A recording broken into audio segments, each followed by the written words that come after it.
Good evening, welcome to the November 15th meeting of the Glendale Town Board. Please rise for the invocation and pledge allegiance.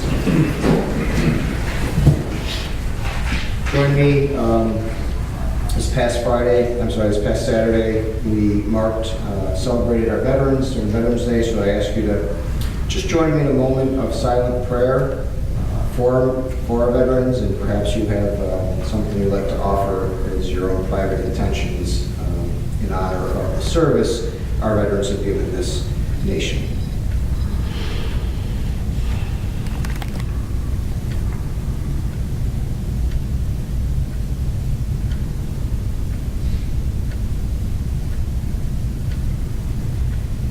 Amen. I pledge allegiance to the flag of the United States of America and to the republic for which it stands, one nation, under God, indivisible, with liberty and justice for all. Please call the roll. Councilman Martin? I'm here. Councilman Pettibone? Here. Councilman Hamel? Here. Councilwoman Wozzowski? Here. Supervisor Hess? Here.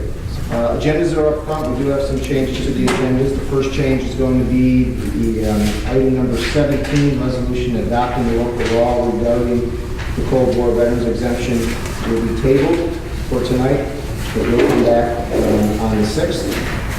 So at our very next meeting, but it will be tabled, and it just has to do with a situation of getting the resolution written and done in time for the meeting. So that will be tabled. We have a variety of add-ons which are on the agenda. There are 6 of them, and there'll be 7 by the time we're going to come out this list. So the first add-on resolution is scheduled a public hearing for Wednesday, December 6th. For those interested in a series of zoning text amendments to individual zoning map amendments, which have to do primarily with adult uses in the town of Glenville and where they will be allowed, and we can get into that when we get to the resolution. Second one would authorize the supervisor to sell certain property to adjoining landowners. We can talk about that later too. Add on 3. Scheduling a public hearing regarding any person interested in the establishment of Water District Number 2. The 4th is a resolution scheduling a public hearing regarding Sewer District Number 2. 5th is a resolution accepting the dedication of a town highway known as Victoria Court, and all that goes with that. Number 6 is a resolution approving the creation of the Parkview Estates Drainage District Number 11. And the 7th will be scheduling a public hearing regarding a zone change to the property which is currently owned by the Happy Rehab at the Maritime Center property. So quite a few add-ons, but before we get to that, we'll start with town council reports, and I'll start on the left with Councilman. Yes, Mr. Supervisor. I think we had a number of very impressive ceremonies and acknowledgements to our veterans over the past week. And in particular, I think the ceremony that was held at the Schenectady County Memorial Park was very well received. We had a lot of participation. I think your comments, especially on honoring the flag, was most appropriate and very well received by the veterans. So thank you. Thank you. Councilwoman Wozzowski. Councilman Martin. Yeah, I attended a meeting of the Local Development Corporation yesterday morning. I won't steal any of the thunder of the esteemed chairman who was in our presence tonight, but happy to report though that all the loans are current, and that's always good news to hear. Thank you. Councilman Pettibone. I would just like to second too. I was at the Veterans Service, and second your remarks I thought were very appropriate and very well received. Thank you. Thank you very much. And with that, we'll move on to the public hearings that we have scheduled for this evening. And the first public hearing, which is item number 5, is to hear anyone interested in being heard on the Chapter 99 brush, grass, weeds code regarding the 3 addresses here: 523 Sanders Avenue, 204 South Home Street, and 701 Engleman Avenue. The public hearing is now open. Anyone wish to be heard on those matters? Again, this is regarding the brush, grass, and weeds code related to those 3 properties I just read. Going once, going twice, seeing none, that public hearing is now closed. Next public hearing regarding the amendments to the local law, article solar energy, chapter 270 zoning, chapter the code of the town of Glenville. This is our solar energy law that we've had a public hearing on. I'm sorry, we're going to have a public hearing on, but this is one that we worked on for a couple of months now, part of the comp plan, and a couple of work sessions, one through GECC. I know Dan is here, who's worked with us on it as well. So I'll open that public hearing. Anyone wish to be heard on the solar energy law? Dan. Good evening, everyone. I'm Daniel Hill, and I'm speaking tonight as a member of the Glenville Environmental Conservation Commission. And we have just two comments on the latest version of the proposed law. The first is regarding the section requiring roof-mounted solar panels to be mounted at the same angle as the roof. This may be overly restrictive for flat roofs that would otherwise be prime locations for photovoltaic installations. So we suggest adding language that clarifies the applicability of this subsection, such as an opening phrase like with respect to sloped roofs, etc. And our second comment is about a provision that I understand you've discussed some more since the August 9th work session, and we want to provide a little additional food for thought about it. For ground-mounted systems, the proposed law has two sections that establish two different approval paths, depending on whether a ground-mounted system generates power for on-site use or for off-site use. And these are both numbered 270, 167 for anyone who's looking at it. In practice, this would create an unequal standard for systems of the same size that are otherwise identical in terms of impact. A 10 megawatt system generating power for on-site use and a 10 megawatt system generating power for off-site use would have the same infrastructure, the same visual appearance, the same safety concerns, and the same potential decommissioning issues, and therefore should follow the same standard. Since in either of the two sections, ground-mounted systems are restricted to non-residential zoning districts, and because photovoltaic power generation is one of the most environmentally benign commercial uses of the property, to unify the on-site and off-site standard, we recommend revising the first of the two sections to apply to both on-site and off-site electricity usage, and deleting the current section that just covers off-site. Now, I realize this may at first sound like a big change, may give you pause, but actually this would still leave in place all the requirements under the remaining section that ground-mounted systems have to adhere to the height, setback, site plan review, and all the other restrictions of the underlying zoning district that they're in. And it retains the decommissioning provision of the law. Well, it also avoids the creation of an extra class of business regulation. That's it. Thank you for considering these. Thank you. And I have hard copies with the specific citations. Thank you. Thank you. Ma'am, you had your hand up as well. If you feel like to be heard on this, you just come to the podium and state your name and address.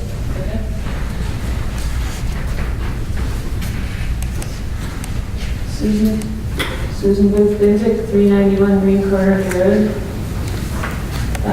I've never done this before. Is it permissible to ask questions?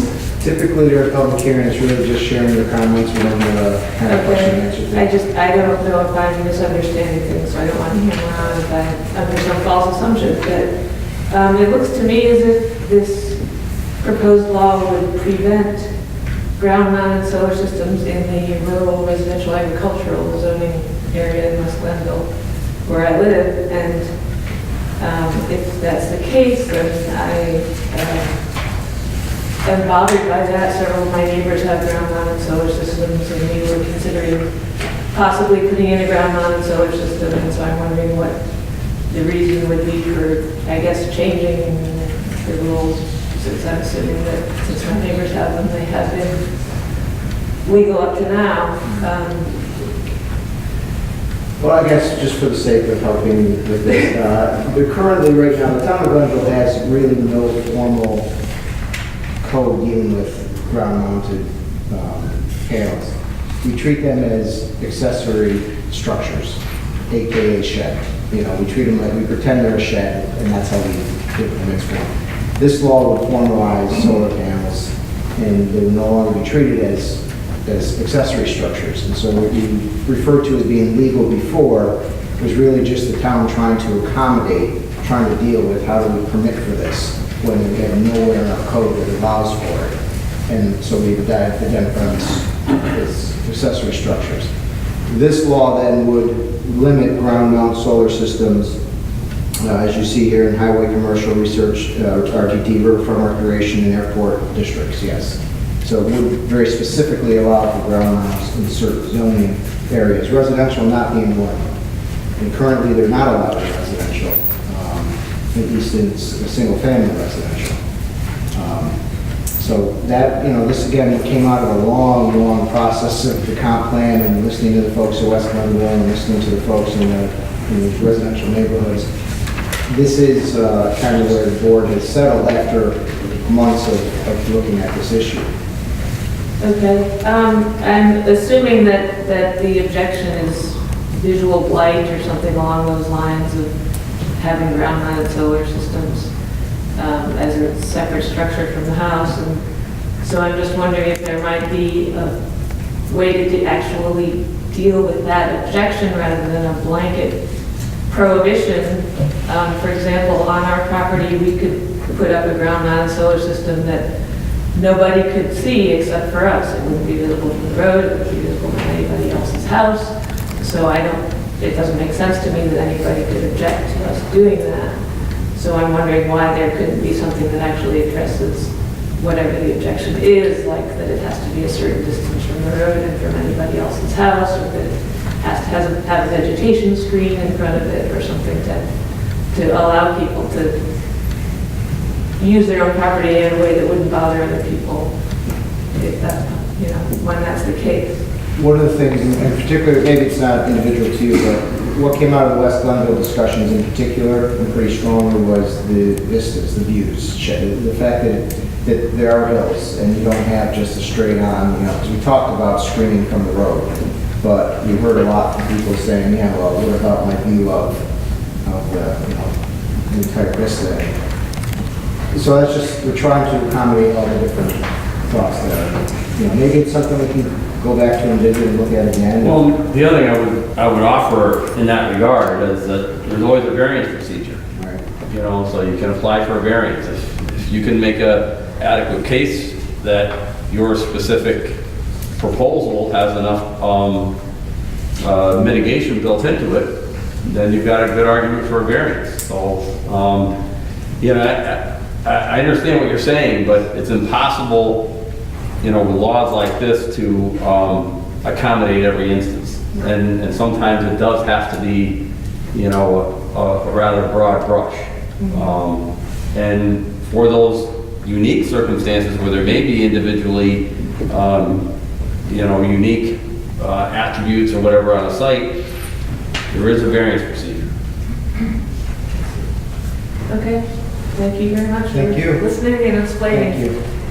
Anyone else wish to be heard on this matter? Going once, going twice, seeing none.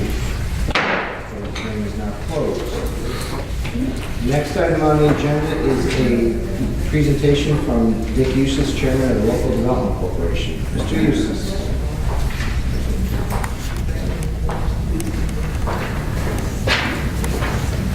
Thank you, Chris.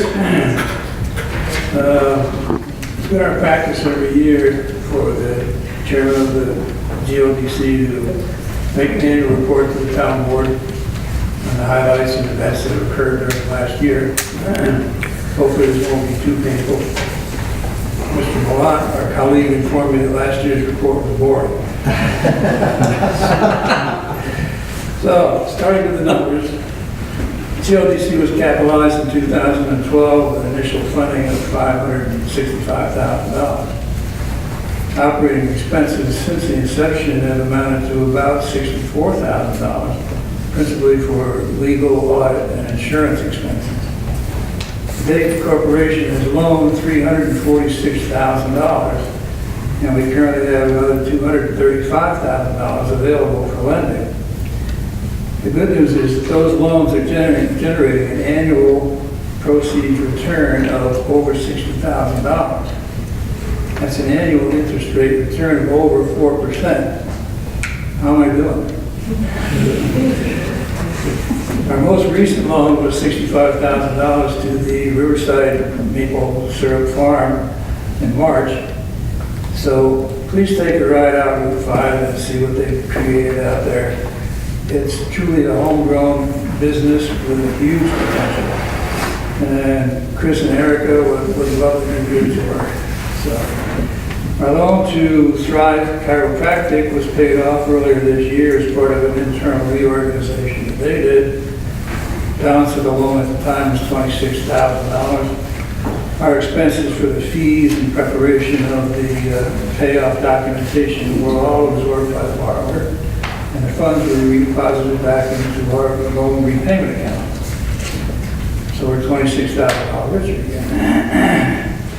There are currently 2 loan applications being reviewed representing another $140,000 of potential loan activity. As Jen indicated, all existing loans are currently paid and timely. So when you head home tonight, you can be comforted that your money is safe, it's hard at work, and we think we know where most of it is. Looking ahead, the current repayment account balance is $136,000. That's significant because those are funds that are now unrestricted by HUD federal guidelines and can be used for economic development projects that the GLDC thinks are appropriate. If the 2 applications that are currently pending are accepted, we will deplete the original loan fund and a portion of the unrestricted as well. But the good news there is that the remaining fund balance will be sufficient to create a reserve for operating shortfalls, which we think we need, and for the purchase potentially of some investment vehicles. And the board is currently examining what some of those opportunities might be. It's just too bad we missed a big run up in the Dow, but timing's everything. All the applicable New York State regulations and filing requirements will be completed shortly this year. It's a big job, but we're getting better at it. The 2016 audit of our finances was completed timely by our auditors, Bryant and Bermulia, CPAs. And no significant variances or concerns were noted in the audit. The filing of our Form 990, which is required to be completed for our 501c3 status, was also completed timely. So in other words, no funds were embezzled, and nobody went to jail.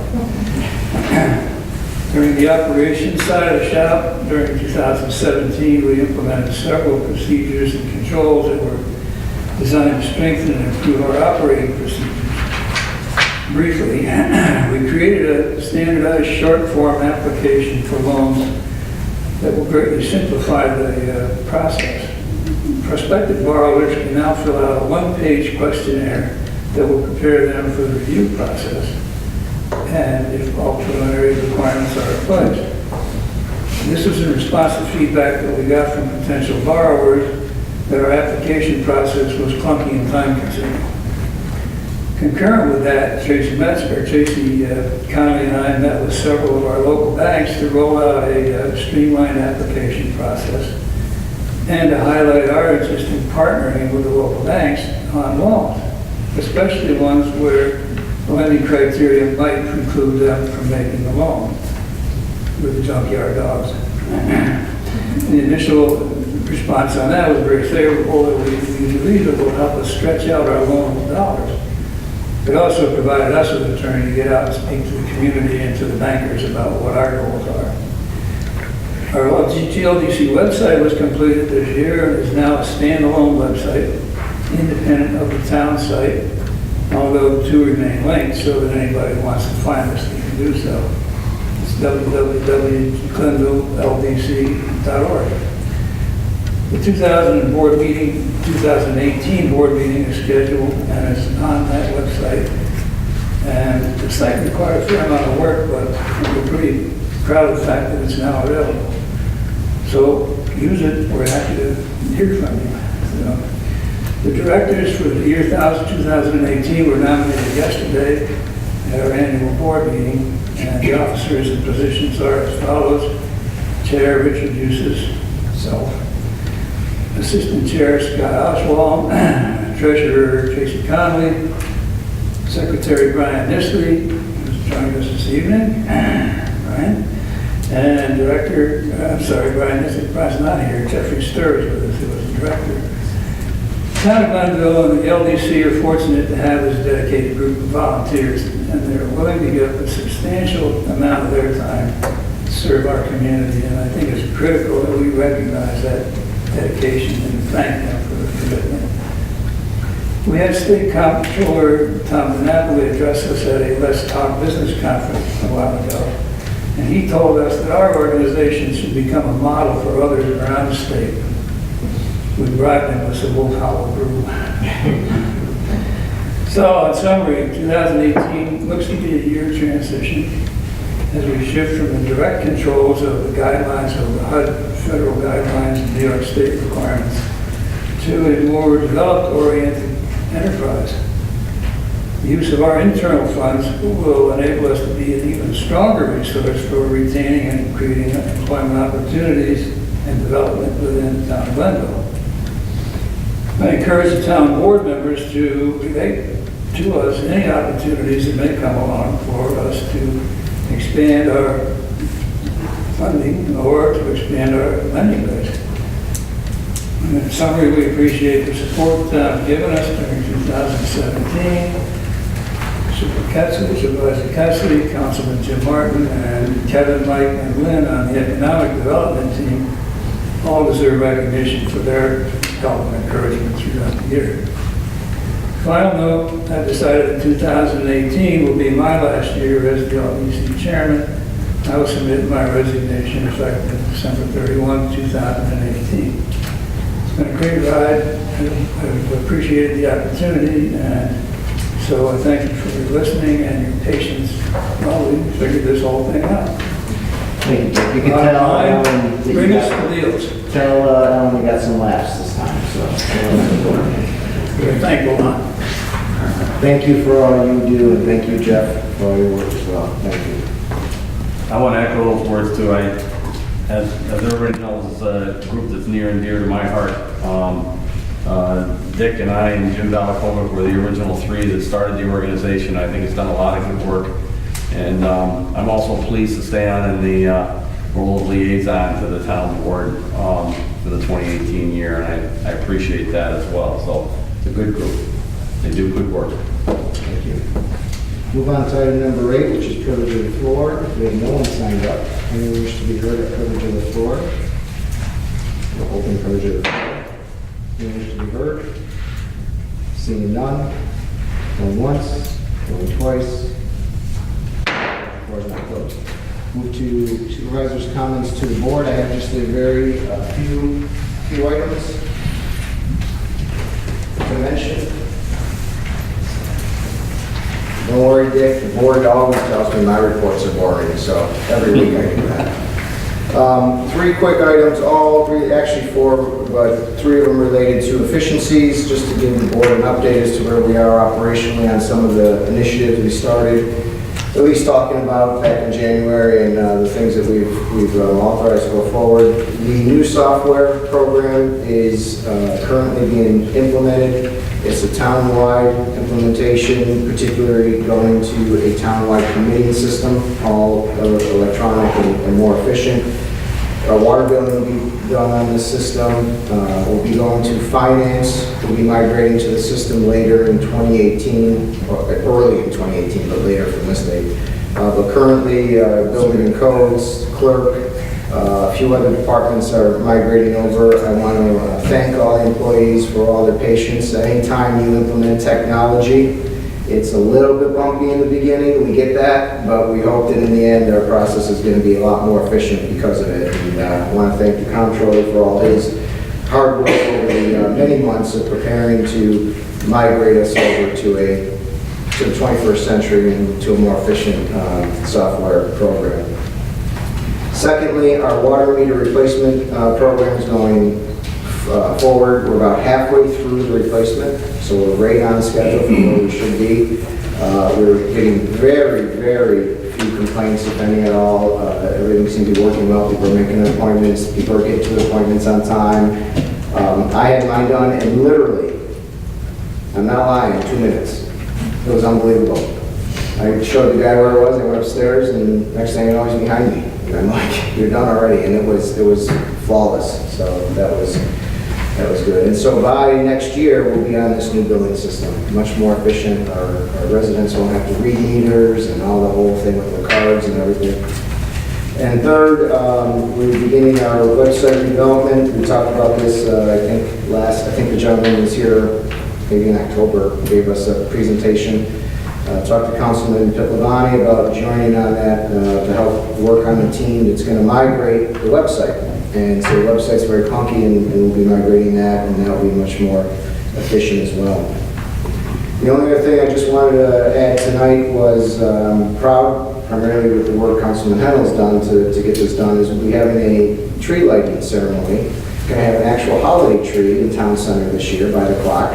The wreaths have been ordered. Actually, the wreaths are in. We'll be putting wreaths on our light posts, taking the banners down for the holiday season. The wreaths were part of an initiative of a town resident working with businesses, which got most of it donated, a good portion of the wreaths donated by Hewitt's. I'm sorry, Hewitt's is not the one donating. We're buying them from Hewitt's, but the businesses have donated to cover the cost of Hewitt's. We're getting a tree donated by Hewitt's. And we'll be having that tree lighting and wreath lighting ceremony on November 25th at 5 o'clock. It's the Saturday after Thanksgiving. It's known as Small Business Saturday across the nation, but here in Glenville, supporting our small businesses absolutely, but we're calling it Shop Glenville. We're going to kick off a Shop Glenville for the holiday season. Glenville Business and Professional Association is going to kick off a Shop Glenville program. We're going to brand Shop Glenville. Yes, absolutely our small businesses, but that means Panera and Target. It means everybody in the town. We want to make sure people are shopping here, staying here, and enjoying the town. So it's very exciting that we've talked about this, and now we've got this off the ground, the tree lighting, and so a community event that kicks off a kind of a business support program for the holiday season. And I think we did a test wreath. It looks great, and I think all the wreaths up are going to look absolutely phenomenal. So that's all I have for tonight. Thank you.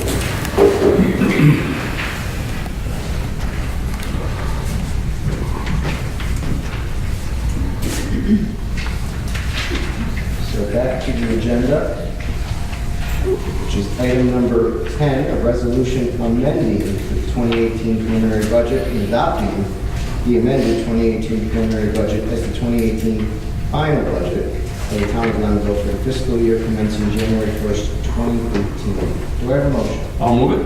Do I have a second? I'll second. Moved and seconded. Any comment? Yes, Mr. Supervisor. First of all, I'm pleased to have the budget process done, and as usual, I want to extend thanks to the department heads and everybody adjacent who's worked so hard on this. But in particular this year, and given the circumstances as they are, there was a plan in place, in my mind anyhow, for increasing our police presence. And like I said, given the circumstances that they are, that plan, in my mind, was going to be for next year, but it has to be moved up. And in that regard, I was suggesting this amendment be made that we basically add another police officer for the next upcoming year.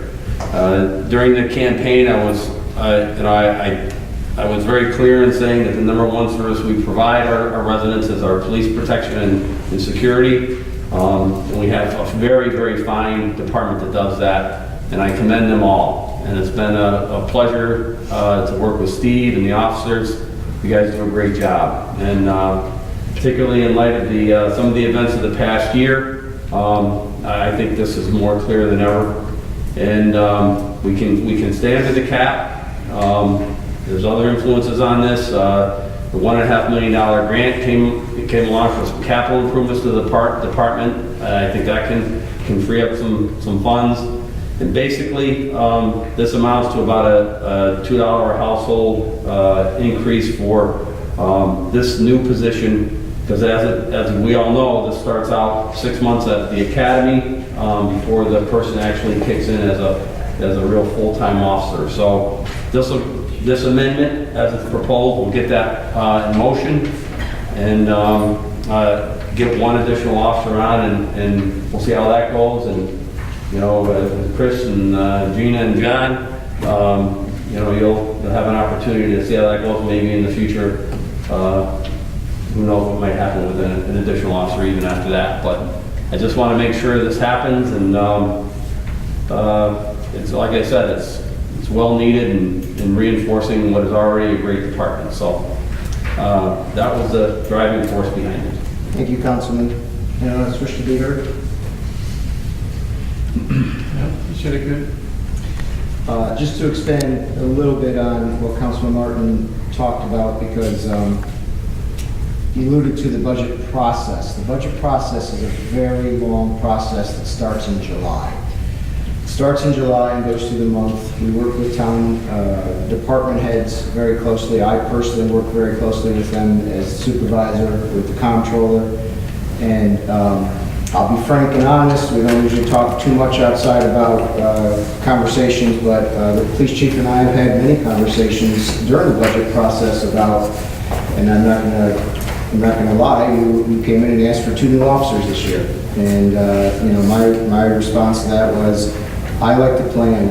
I like to plan for budget expenses. This isn't an easy budget expense to absorb. And so we talked as a board through the budget process, we talked with the chief through the budget process, and we came up with a plan that we were going to commit to working in the 19 budget on a new officer, and then the 20 budget as a new officer, a 2-step plan. And that was pretty much our agreement.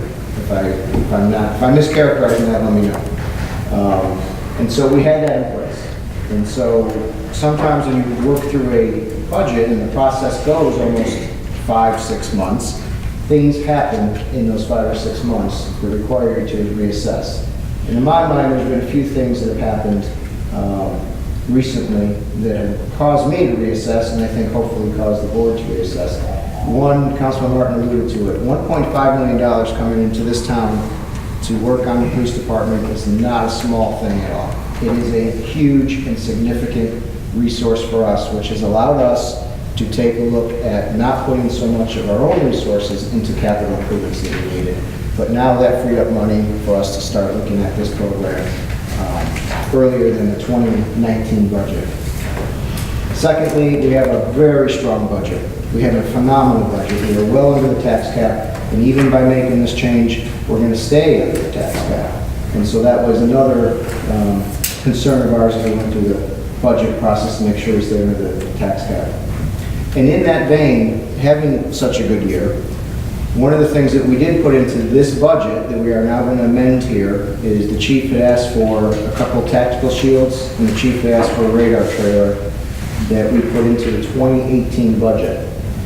We now have, coming towards the end of the year, working with Jason, know that we can absorb those expenses in 2017, and they don't have to be 2018. That helps free up 2018 resources. So with the surplus that we're working on in the B fund this year, we're able to absorb and put those capital expenses into 17 and not have much of an impact in 2018, and that helps a lot. But the two most, I think, you did talk about the busy year we've had in the high-profile cases, but 2 things happened that really changed the game. One, I think, is the county passing their budget, and in their budget, they have this cockamamie idea of taking a police officer from the towns. I don't know if this board is going to participate in that or not, but I do know that it's a reality that the program is going to happen. If they do take an officer out of this town, that would leave us significantly short-handed. We can't risk that. I have a letter here that Steve wrote, Chief Janik, and that was the last, straw for me, really, and that's what was the driving force behind moving this up. Well, because that, again, without knowing if we're going to participate or not, that's something we have to go through and talk about, but that being a threat, we can't wait to react to that. And then the last thing that really impacted me was discussions with the chief about what's happening on the midnight shift. And we are getting an impact. You could either say it's from the casino, or you could say it's from the development in Schenectady, but we are seeing, and again, correct me if I'm mischaracterizing this, we are seeing a significant amount of activity happening after midnight in the Freeman's Bridge Road area from traffic coming over from the general Schenectady area. The chief had worked this year on a swing shift where he would take in the summer months and put a midnight person on days to cover how busy they are days. They'll leave them on days in the summer months. The opposite. Yeah. Yeah, see. Thank you for correcting that. As the chief had told me recently, that is going to have to end. That practice has to end. He can't afford to take someone off of midnights anymore because of the impact we're having down on Freeman's Bridge Road. So all of these things factor into making a decision at this juncture to move our plan from 1920 to 1819.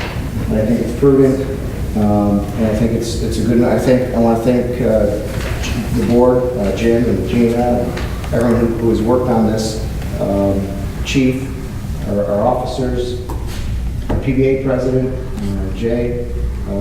I think it's a good plan, and I think it brings us forward with being able to better meet the needs of residents.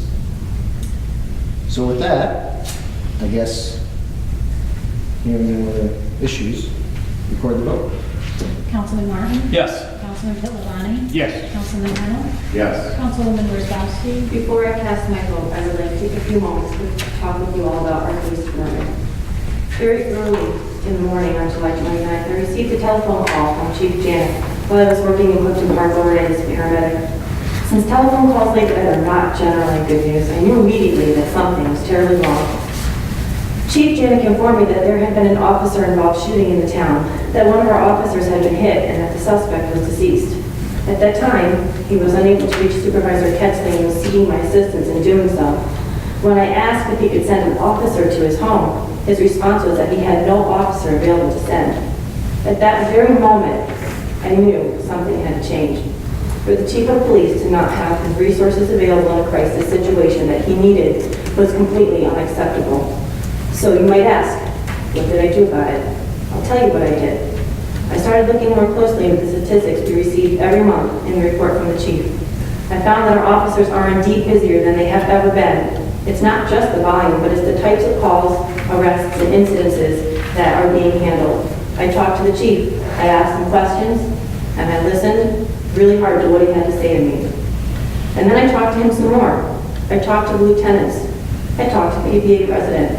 I talked to the officers themselves, or rather listened when they talked about their jobs and how much they enjoy working as police officers in our town. I visited them at the range during firearms qualifications to see what that involves.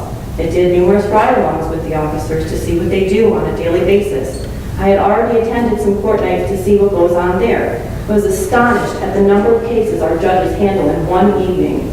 One evening I was there were 122 cases on the docket. 122. To say it was a short evening would be an understatement. It became obvious very early on in my conversations that we needed to make an investment in our police force, that keeping the force at the current strength was no longer an option. While I am glad we are finally addressing this issue, I feel that we should have addressed it much sooner than today. To the men and women of the Glenville Police Department, I thank you for all you do for our town. I thank you for the time away from your families. I thank you for your additional time coming to court to prosecute the tickets that you write so that our roads are safe, covering the shifts that need to be covered, participating in special details, representing your department in a professional manner, getting the job done, and having each other's backs. With all of that said, I will be voting in the affirmative for the cemented budget this evening. Thank you. Supervisor Ketzler? Yes, resolution passes. Next, resolution 11, adopting the assessment roll for water district number 11 of the town of Glenville, extension number 10 to 47 for 2018. Do I have a motion? So moved. Do I have a second? Second. Moved in second. Any discussion? Seeing none, please call the roll.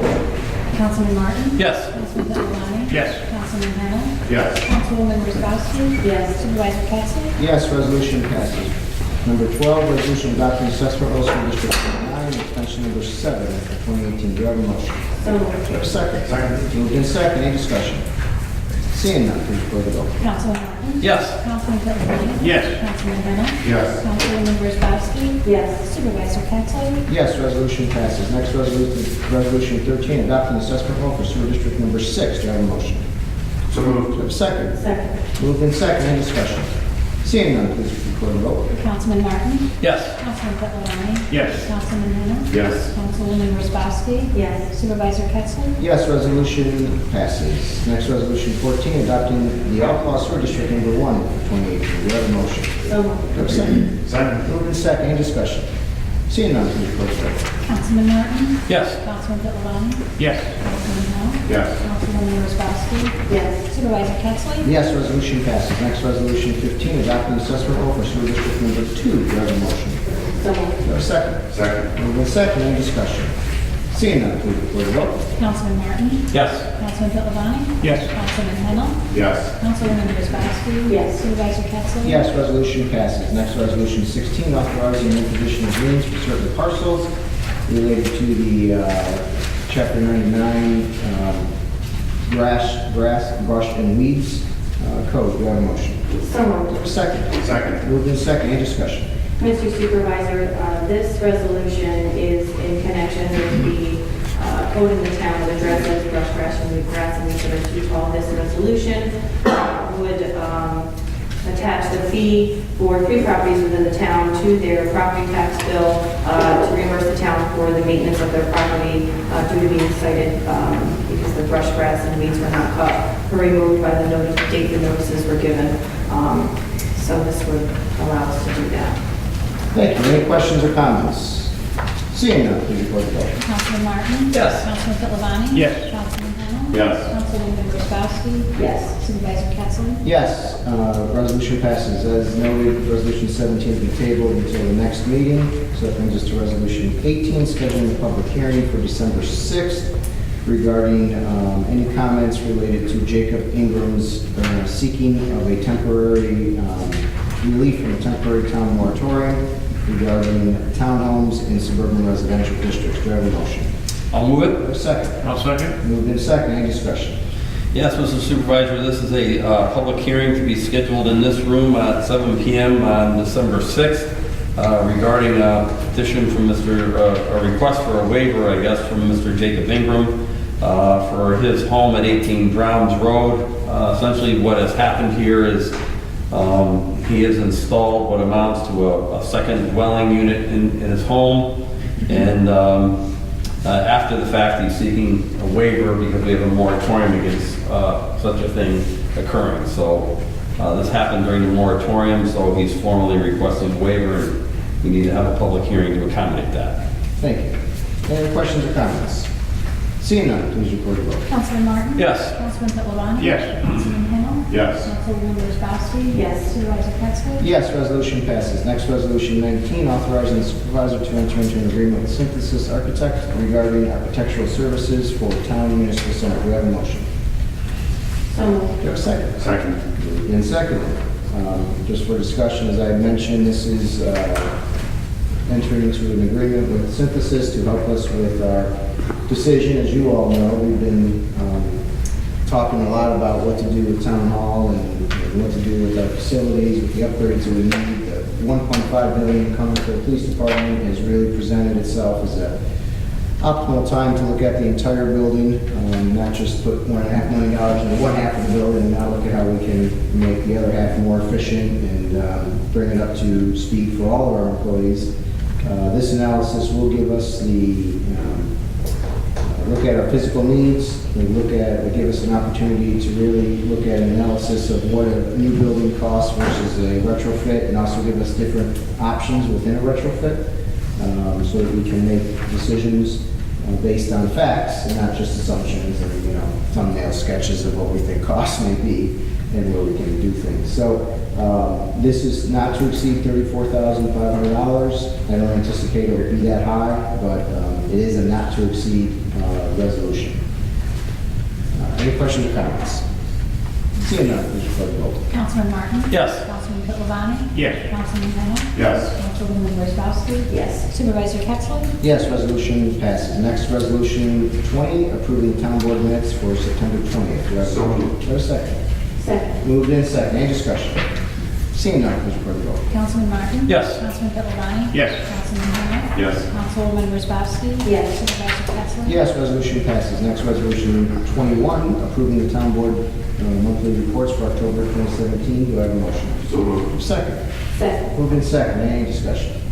Seeing none, please record the vote. Councilman Martin? Yes. Councilman Pittavani? Yes. Councilman Henno? Yes. Councilwoman Wozzachowski?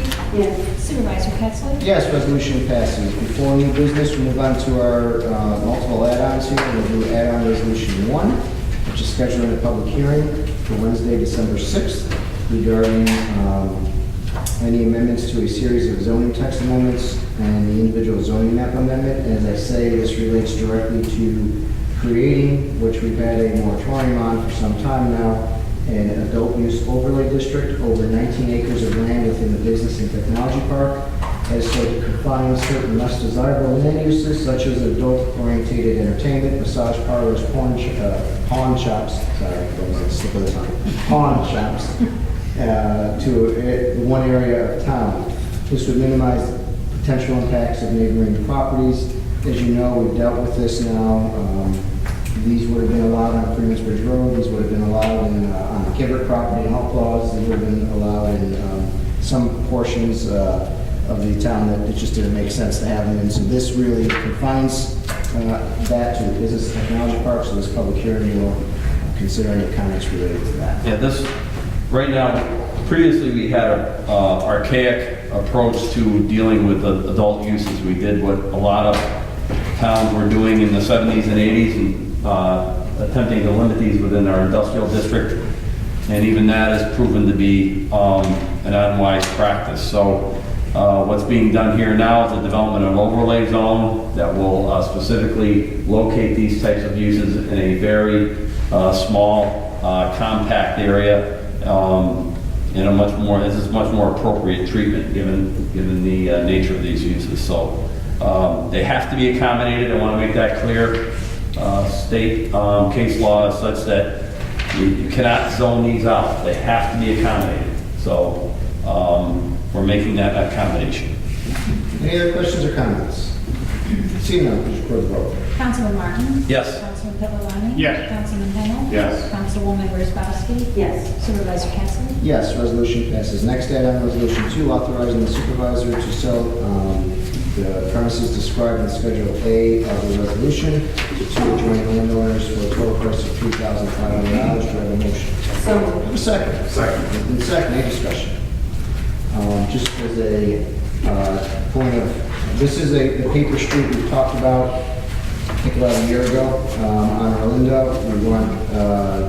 It was originally built as a paper street with the intention of creating a town road. The highway superintendent has determined the parcel will never be used as a town road at this point, so it makes no sense. It has no town use whatsoever. The town assessor has estimated the value to be approximately $3,500. Since it does not constitute a buildable lot due to the fact that it's insufficient size under the current zone, you cannot build on it. And it will be split between the two property owners equally, so they just have a little more property, and we don't have to worry about maintaining, and we don't have to worry about liability. This has been determined to be a fair market value and is commercially prudent manner of disposing of this land, and this would allow us to sell it at the set price of $3,500. As you can see, the plots, the Schedule A shows you the properties affected. Just one question. So both property owners are in favor of this? They've agreed want to the it. price? Yes. Okay, great. They're frustrated because they can't use it and they can't maintain it. We're frustrated because it's just sits between two houses that never get to be a road and we have to maintain it. Great. And the survey is also attached, as you can see. Any other questions or comments? Seeing none, please record the vote. Councilman Martin? Yes. Councilman Pepperoni? Yes. Councilman Henry? Yes. Councilwoman Wozzachowski? Yes. Supervisor Pettsley? Yes, resolution passes. Next item, resolution 3, scheduling a public hearing for Wednesday, December 6th regarding the establishment of an extension to Water District Number 2, which is described in the resolution. Do I have a motion? So moved. Second. Second. Moved in second. Any discussion? Seeing none, please record the vote. Councilman Martin? Yes. Councilman Pepperoni? Yes. Councilman Henel? Yes. Councilwoman Wozzachowski? Yes. Supervisor Pettsley? Yes, resolution passes. Next, resolution 4, add-on resolution scheduling a public hearing for Wednesday, December 6th regarding anyone interested in being heard about the extension of sewer district number 2 as described in the resolution. Do I have a motion? So Do I have a second? Second. Moved in second. Any discussion? We're going to have a lot of public hearings on December 6th. Seeing none, please record the vote. Councilman Martin? Yes. Councilman Pepperoni? Yes. Councilman Henel? Yes. Councilwoman Wozzachowski? Yes. Supervisor Pettsley? Yes, resolution passes. Next, resolution 5, accepting dedication of town highway known as Victoria Court, and along with the drainage improvements thereof. Do I have a motion? So Do I moved. have a second? Second. Moved in second. Any discussion? Mr. Supervisor, this resolution would make provisions for the town to accept the road currently known as Victoria Court. The town highway superintendent has reviewed the as-built drawing of the road, drainage features, the right-of-way, et cetera. He's inspected it and determined it's been constructed as described in the as-built drawings to the town standards.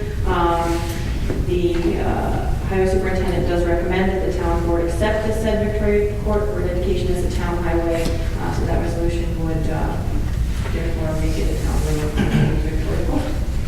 Thank you. Any questions or comments?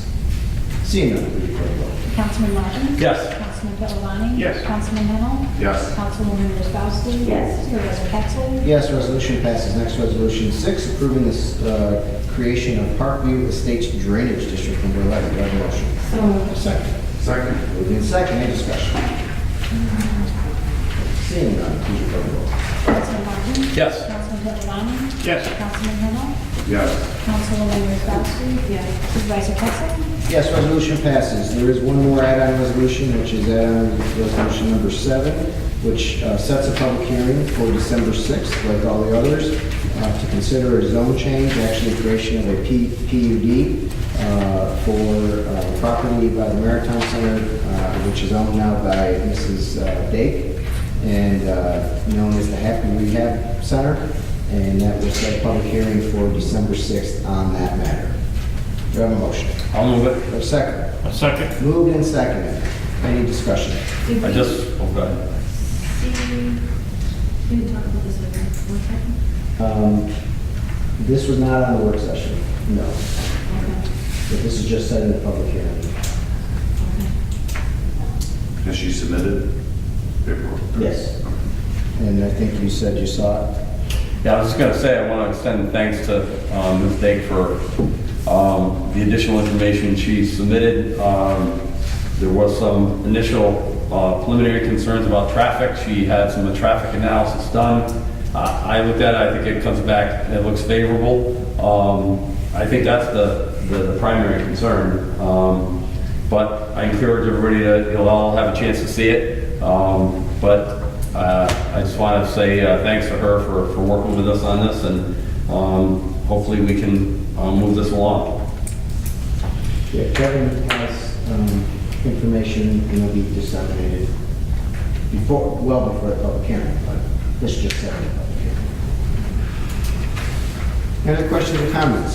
Seeing none, please put the roll. Councilman Martin? Yes. Councilman Pepperoni? Yes. Councilman Henel? Yes. Councilwoman Wozzachowski? Yes. Supervisor Pettsley? Yes, resolution passes. We move on to new business. And we'll start on my left with Councilman Henel. New business. Good business. Councilwoman Wozzachowski. I have nothing. Nothing. Councilman Martin. Nothing new. Councilman Pillavani. No new business. Plain Nothing. and sweet. I have nothing. I have nothing other than happy Thanksgiving Oh, yeah. to all. Hope you enjoy, and hopefully we'll see you on the 25th. A motion to adjourn? So moved. For a second? Second. Moved and seconded. All in favor? Aye. Adjourned.